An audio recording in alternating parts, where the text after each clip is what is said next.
Hello guys, welcome back to our NTT exam channel.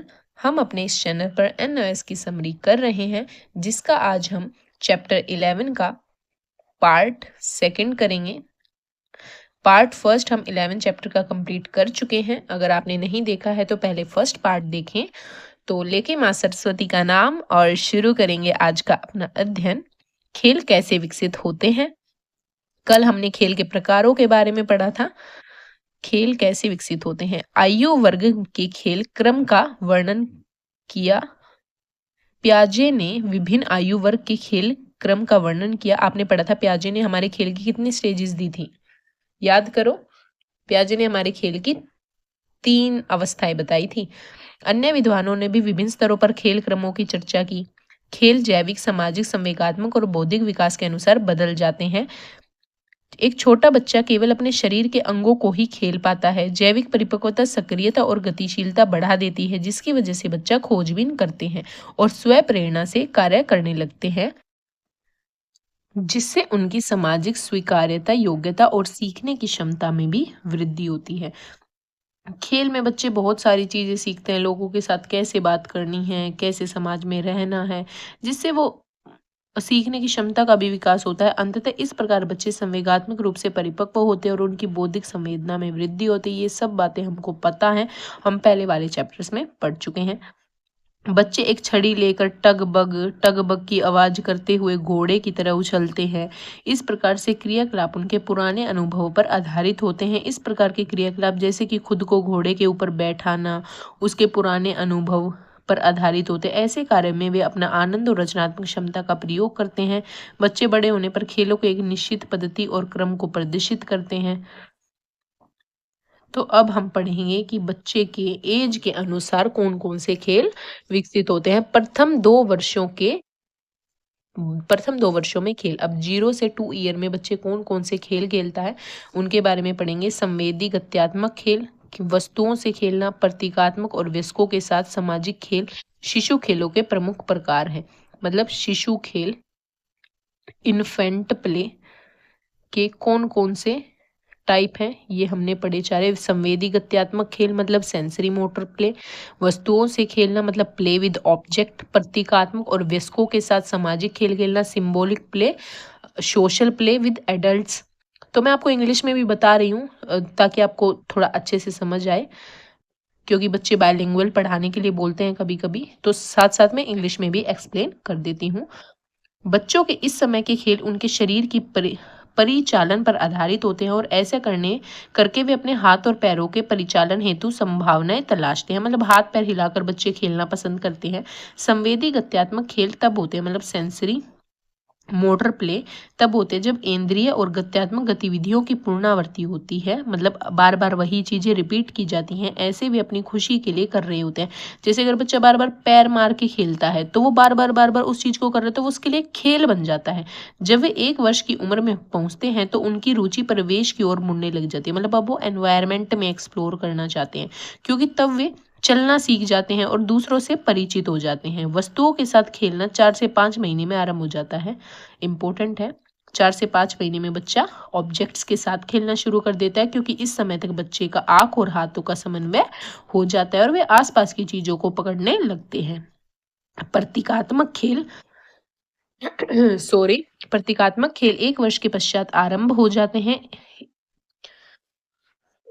मतलब symbolic play, एक वस्तु को दूसरी वस्तु के स्थानापन्न करने की आदत छोटे बच्चों को में प्राय देखने को मिलती है। उदाहरण के लिए लकड़ी के टुकड़े को टेलीविजन फोन की तरह रिसीव कर प्रयोग करता है। आपने देखा होगा छोटे बच्चे, जैसे कि पापा फोन पे बात करते तो उन्होंने वो ऑब्जर्व किया। अब पापा अगर चले गए तो वो किसी भी चीज को, लकड़ी के गुट्टे को पकड़ के ऐसे बात करेंगे कि वो फोन पे बात कर रहे हैं, तो उसको वो क्या कर रहे हैं, एक सिंबल की तरह यूज करके अपना खेल खेल रहे हैं। तो प्रतीकात्मक खेल 1 वर्ष के पश्चात आरंभ होते हैं। इंपॉर्टेंट है, कब शुरू होते हैं प्रतीकात्मक खेल, 1 वर्ष के बाद। 2 वर्ष तक बच्चे वस्तुओं से खेलने में परिपक्व हो जाते हैं। आकार और आकृति के अनुसार वस्तुओं में अंतर करने की उल्लेखनीय क्षमता इस समय तक बच्चों में विकसित हो जाती है। 1 से 1.5 साल तक बच्चे वयस्क लोगों के साथ सामाजिक खेल खेलना शुरू कर देते हैं। कब बच्चे सामाजिक खेल खेलना शुरू करते हैं? 1 से 1.5 साल तक। अपनी उम्र के बच्चे तथा परिवार के सदस्यों के साथ अगले कुछ वर्षों तक बच्चे खेलना जारी रखते हैं। अब 2 से 5 वर्ष तक के वर्ग के बारे में हम पढ़ेंगे। यहाँ पे सिर्फ आपको इंपॉर्टेंट पॉइंट्स याद रखने हैं। जैसे 1 से 1.5 साल में बच्चा सामाजिक खेल खेलना शुरू कर देगा। 2 वर्ष तक बच्चे वस्तुओं में से खेलने में परिपक्व हो जाते हैं। प्रतीकात्मक खेल कब शुरू होते हैं? 1 वर्ष के पश्चात आरंभ होते हैं। तो इंपॉर्टेंट पॉइंट्स को आप छोटे छोटे पॉइंट्स में लिख ले। 2 से 5 वर्ष के आयु वर्ग, इस अवधि के दौरान खेल अधिक उद्देश्यपूर्ण बन जाते हैं, मतलब पर्पसफुल बन जाते हैं। सामाजिक खेल के लिए एक समूह का आकार बड़ा हो जाता है और सहयोग तथा समझौते के साथ खेलना अधिक चुनौतीपूर्ण बन जाता है। बच्चे खेल और खेल के साथियों के प्रति अधिक चयनशील हो जाते हैं। अब वो अपने अकॉर्डिंग बच्चों को खेलते हैं कि मुझे इस बच्चे के साथ खेलना है या हम सब टीम बना के खेलेंगे, तथा चयन आयु और लिंग के आधार पर उनकी रुचियों के अनुसार होता है। समानांतर खेल और एकल खेल 2 विशिष्ट प्रकार के खेल हैं। अब जो हमारे पैरेलल प्ले हैं और समानांतर प्ले को हम पैरेलल प्ले और एकांतर खेल को सोलिटरी प्ले हमने पीछे पढ़ा था। 2 अलग अलग टाइप है। 2 वर्ष के आयु के पश्चात बच्चों में देखे जाते हैं। एकल खेल से तात्पर्य है अकेले खेलने से। समांतर खेल का अर्थ उसी समूह में उसी खेल के स्वतंत्रता रूप से खेलने से है। इस अवस्था में प्रतीकात्मक खेल में लगने वाले समय में वृद्धि होती है। इस आयु समूह की विशेषता नाटकीय खेल है। 2 से 5 वर्ष के आयु समूह की खेल की विशेषता कौन सी है? नाटकीय खेल। नाटकीय खेलों में बच्चे किसी दुकान या घर के किसी सदस्य की भूमिका निभाते हैं। जैसे डॉक्टर हम भी अपने बचपन में खेलते थे, तो वो भी हमारा नाटकीय खेल में ही शामिल होगा। 5 से 12 वर्ष के आयु वर्ग के बच्चों के खेलों के बारे में देखेंगे। अब इस उम्र में बच्चे प्राथमिक विद्यालय में जाने लग जाते हैं। अब खेल के तरीके अधिक व्यवस्थित और नियमित हो जाते हैं, मतलब अब सिस्टमेटिक खेल खेलते हैं बच्चे। प्रतीकात्मक खेल धीरे धीरे कम होने लगते हैं, मतलब सिंबॉलिक प्ले। और खेल अधिक तार्किक, मतलब लॉजिकल और रूल्स के अकॉर्डिंग खेलने लग जाते हैं बच्चे। प्रतियोगी और गंभीर खेल जैसे कि बास्केटबॉल, फुटबॉल आदि नियमों के अनुसार खेलने लगते हैं। प्रतिभागियों की संख्या कम से कम 2 और उनके व्यवहार कुछ सख्त नियम और समूह के नियमों द्वारा नियंत्रित होते हैं। इस प्रकार खेल और खेल के उद्देश्य अलग अलग आयु पर अलग अलग होते हैं। हमने तीनों आयु के बारे में पढ़ा।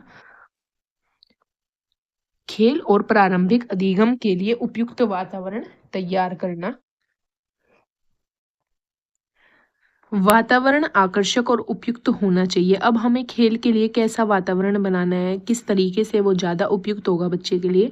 तो वातावरण हमारा आकर्षक होना चाहिए, जो बच्चे को अपनी तरफ आकर्षित करे, और उपयुक्त होना चाहिए, जो बच्चों को खेलने और सीखने के लिए बाध्य करे। संवेदी उपकरणों के बिना केवल खाली मैदान खेल के प्रोत्साहन के लिए पर्याप्त नहीं होता। प्रोत्साहन और लगन की कमी बच्चों के लिए सबसे बड़ी बाधा हो सकती है। इससे बच्चों में स्वास्थ्य, सीखने और अभिवृद्धि के लिए स्वाभाविक जिज्ञासा और उन्मुखीकरण कम हो जाएगा। मतलब अगर बच्चे को एक खाली मैदान में छोड़ दिया जाए, वहाँ पे प्लेग्राउंड ना हो, मतलब झूले ना हो और पेड़ ना हो, मतलब एक अच्छा एनवायरनमेंट ना बनाया गया हो खेल के लिए, तो बच्चों को प्रोत्साहन लगेगा? नहीं लगेगा। मिट्टी का टीला होना चाहिए जिसमें बच्चे खेल सकें, झूले होने चाहिए और पजल बॉक्स होना चाहिए जहां बच्चे खेल सके। तो ये बच्चे को स्टिमुलेट करेंगे, खेलने के लिए आकर्षित करेंगे। खेल के साधन और उपकरणों के प्रबंध से प्रत्यक्ष और अप्रत्यक्ष रूप से बच्चों की गतिविधियां और उनकी खेल अभिरुचियों में सकारात्मक प्रभाव देखने को मिलते हैं। खुले और विस्तृत स्थान में बच्चे खुश होकर खेलते हैं, जबकि भीड़ भाड़ और संकुचित स्थान बच्चों को खेल गतिविधियों में बाधा पैदा करता है। खेल सामग्री को बुद्धिमत्तापूर्ण व्यवस्थित करना महत्वपूर्ण है। अब खेल भी व्यवस्थित तरीके से, मतलब जो भी खेल की सामग्री टीचर्स यूज करते हैं वो एक व्यवस्थित तरीके से लगी होनी चाहिए। उनके लिए प्रॉपर कॉर्नर्स होने चाहिए, मतलब एक स्पेस होना चाहिए जितना उनके अकॉर्डिंग हो, तभी बच्चे अच्छे से खेल पाएंगे, ताकि बच्चे सामग्री को आसानी से देख सके, अपनी रुचि के अनुसार उनका चयन, मतलब उनको यूज कर सकें। ऐसी प्रक्रिया बच्चों में रचनात्मक और सृजनात्मक खेलों के दौरान सहायक होती है। अंतःक्रिया करने या कभी कभी किसी युक्ति के प्रदर्शन हेतु वयस्कों की उपस्थिति बच्चों के व्यवहार को अधिक स्वीकार्य तरीके से दिशा देने में सहायक होती है। मात्र प्रदर्शन के ध्येय से शेल्फ पर रखे गए, अब कभी कभी किसी कहीं कहीं हमारा जो ईसीसी सेंटर्स होते हैं उनमें जो खिलौने होते हैं उनको सिर्फ दिखाने के लिए ही ऊपर शेल्फ पे रख दिया जाता है, जो बच्चों की पहुंच से बहुत दूर होते हैं, तो वो किसी काम के नहीं है। ऐसी जगह पर रखने हमें खेल उपकरणों को जो बच्चे की पहुंच में हो, बच्चे उनसे खेल पाए। बच्चों को अवांछित और हानिकारक व्यवहार विकसित करते हैं। वस्तुओं का एक अच्छे रूप से व्यवस्थापन करने से अवांछित व्यवहार से बचा जा सकता है और यह बच्चों को प्रसन्न, सृजनात्मक, रचनात्मक, कल्पनाशील और जिज्ञासु बनाता है। अब डिज़ाइन कैसे करें? अब जो खेल उपकरण हम यूज़ कर रहे हैं वो किस डिज़ाइन के होने चाहिए? बच्चे जिज्ञासु, अन्वेषक और कल्पनाशील होते हैं। वे स्वयं वस्तुओं को छूना, स्वाद लेना, सूंघना, सुनना और देखना पसंद करते हैं। वे ऊर्जा से भरे होते हैं और चीज़ों पर ज़्यादा ध्यान केंद्रित नहीं कर सकते।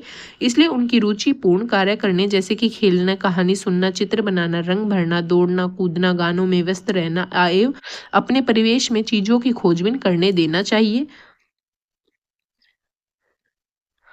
अतः आंतरिक और बाह्य सुविधाओं की व्यवस्था इस उद्देश्य को प्राप्त करने के उपयुक्त होनी चाहिए कि बच्चों की पहुंच हमारे खिलौनों तक, जिज्ञासा और जो उनका महत्व है बच्चों तक पहुंच सके।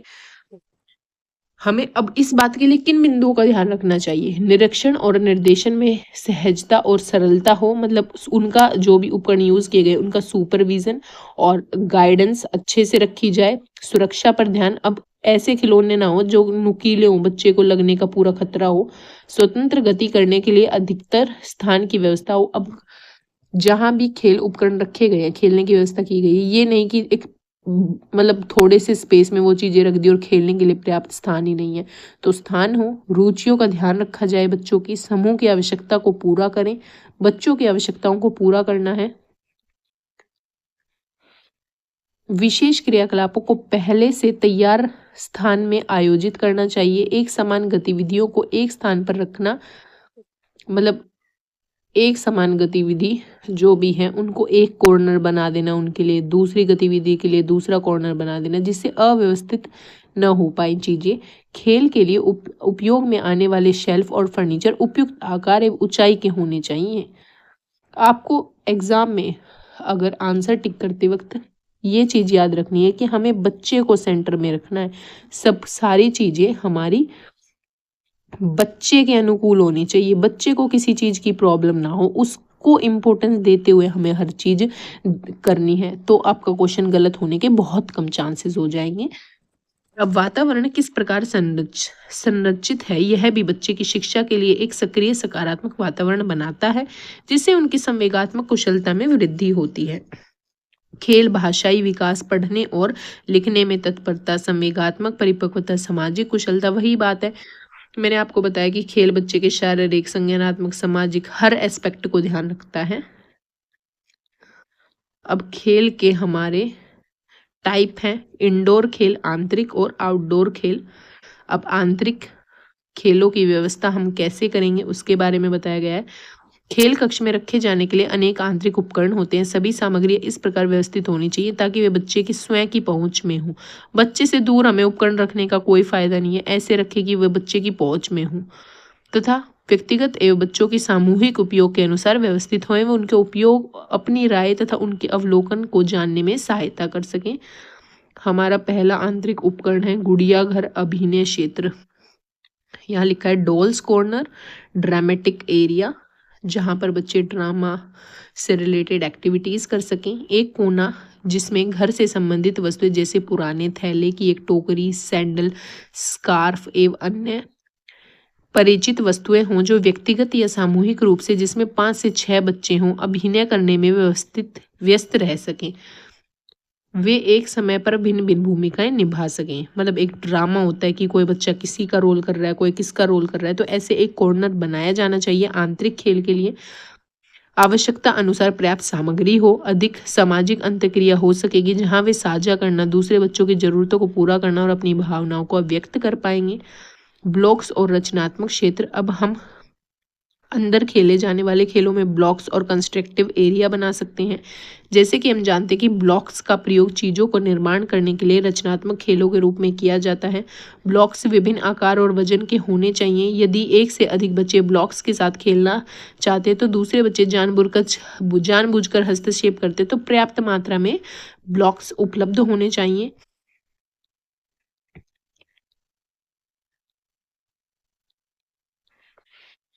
ब्लॉक खेल के लिए एक अलग से क्षेत्र स्थापित करना चाहिए क्योंकि ऐसा खेल कल्पना, सृजनात्मक और सामाजिक कौशल का विकास करते हैं। बड़े और भारी ब्लॉक्स को अपेक्षाकृत नीचे की शेल्फ पर रखा जाना चाहिए ताकि वे बच्चों के पैरों पर न लग सकें। इस प्रकार के खेल स्थूल और सूक्ष्म गत्यात्मक कौशल मतलब ग्रॉस और फाइन मोटर डेवलपमेंट में मदद करते हैं। यदि स्थान पर्याप्त न हो तो विभिन्न प्रकार के खिलौने, बाइक, छोटी कारें, ट्रक, नाव, जीप, जानवर आदि को भी ब्लॉक्स के साथ रखा जा सकता है। पुस्तकालय, पुस्तकें एवं पहेली क्षेत्र हो सकता है। एक कॉर्नर हम लाइब्रेरी बुक्स का पजल्स एरिया बना सकते हैं। इसके अतिरिक्त अन्य महत्वपूर्ण चीजें जो खेल कक्ष में रखी जा सकती है वैसे पुस्तकें, बुक्स जहाँ पर अच्छे से रोशनी हो, एकांत की आवश्यकता होती है। 2 से अधिक बच्चे मिलकर कोई पुस्तक पढ़ सकते हैं या उन पर चर्चा कर सकते हैं। एक कोना बालकनी या इसके उद्देश्य के लिए उपयुक्त रहेगा। एक कम ऊंचाई वाली कुर्सी तथा पुस्तक रखें। एक मेज रखें की आवश्यकता होती है। पजल्स का संग्रह कर सकते हैं ताकि बच्चे पजल को सोल्व कर सकें। कला क्षेत्र, आर्ट एरिया होता है। आपको ये याद रखना है कि हमारे आंतरिक में क्या क्या शामिल हो सकता है। आर्ट एरिया, लाइब्रेरी बुक और पजल एरिया। तो ये एग्जाम में पूछ सकता है आपसे। खेल कक्ष का एक हिस्सा चित्र बनाना, रंग करना और अन्य कला गतिविधियों के लिए होना चाहिए जहां बच्चे चित्र बना सकें, रंग कर सकें, कुछ भी अपने अनुसार क्रिएट कर सकें। इन सभी सामग्रियों के अतिरिक्त खोज कोना, संगीत एवं गति क्षेत्र के लिए कोना, जोड़ तोड़ करने वाले खिलौने, विज्ञान प्रयोग के उपकरण, पौधे के लिए जगह, संगीत यंत्रों के की भी खेल कक्ष की व्यवस्था होनी चाहिए। सभी बच्चों को उनकी उम्र, लिंग, आकार को ध्यान में रखते हुए सामग्री की पहुंच में हो। कुछ खेल सामग्री एवं खिलौने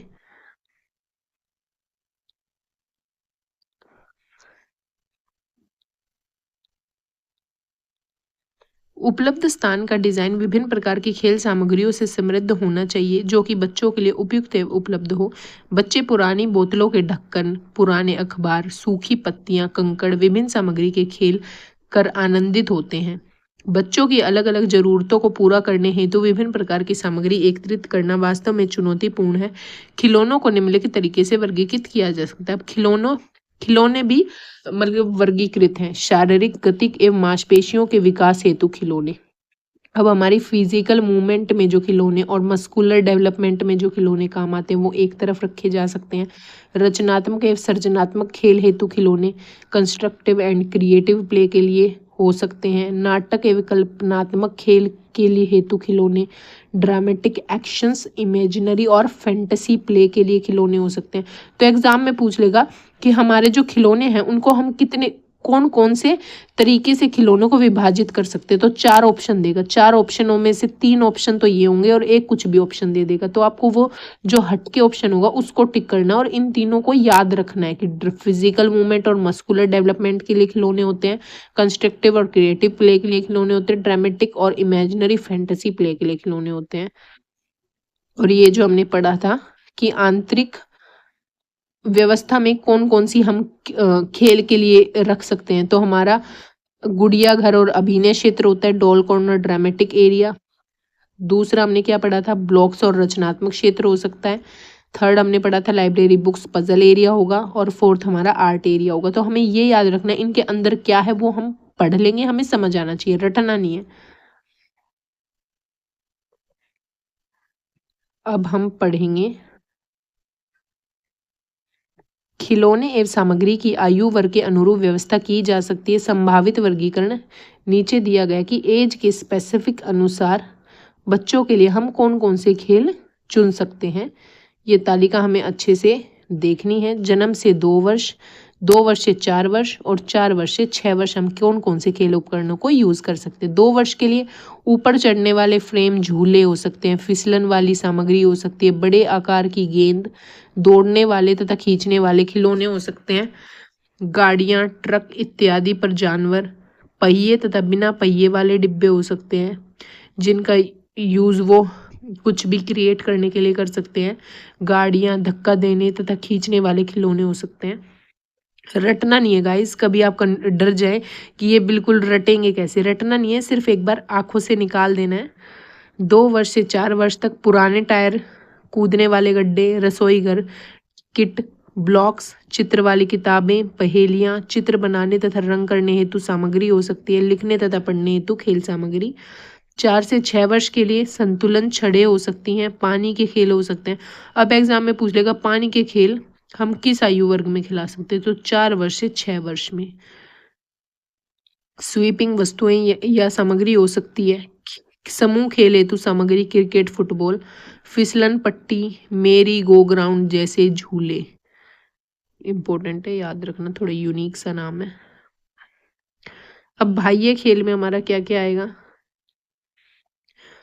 विशेष खेल गतिविधि हेतु बाह्य खेलों को भी वर्गीकृत किया जाना चाहिए, जैसे कि ट्राई साइकिल चलाने के लिए एक कंक्रीट की पगडंडी हो सकती है, खेल उपकरण के साथ सैंड पिट बनाया जा सकता है, जल क्रीड़ा क्षेत्र हो सकता है, जंगल जिम क्षेत्र, फिसलन पट्टी, झूला झूलने का स्थान, दौड़ने के लिए बड़ा हरा क्षेत्र हो सकता है। बाहरी खेलों के स्थान पर्याप्त स्थान वाले होने चाहिए। अब ये कौन कौन से खेल होने चाहिए आपको याद रखना है, जल क्रीड़ा क्षेत्र, जंगल जिम क्षेत्र, फिसलन पट्टी, झूला झूलने के लिए स्थान, हरा क्षेत्र होना चाहिए। बाह्य खेल उपकरणों की व्यवस्था इस प्रकार से की जानी चाहिए कि स्थूल मांसपेशियां मतलब ग्रॉस मोटर डेवलपमेंट गतिविधियां जैसे दौड़ना, चढ़ना, कूदना, फिसलना, रेंगना, झूला आदि अधिक अवसर दिए जा सके। बाह्य क्षेत्र खेलों के कुछ उपकरण जैसे कूदने वाले गड्ढे, फिसलन पट्टी आदि स्थायी रूप से लगाए जा सकते हैं, मतलब परमानेंट। अब सामूहिक और एकल खेल, ग्रुप और इंडिविजुअल प्ले। बच्चे अक्सर समूह के मैदान में या पास पड़ोस के समूह बनाकर खेलते हैं। समूह अनुभव पारिवारिक जीवन, लोकतंत्र, रहन सहन और समूह सहयोग के मूल्यों को बढ़ाता है। बाल्यावस्था के प्रारंभिक वर्षों में खेल समूह के निर्माण का एक महत्व है।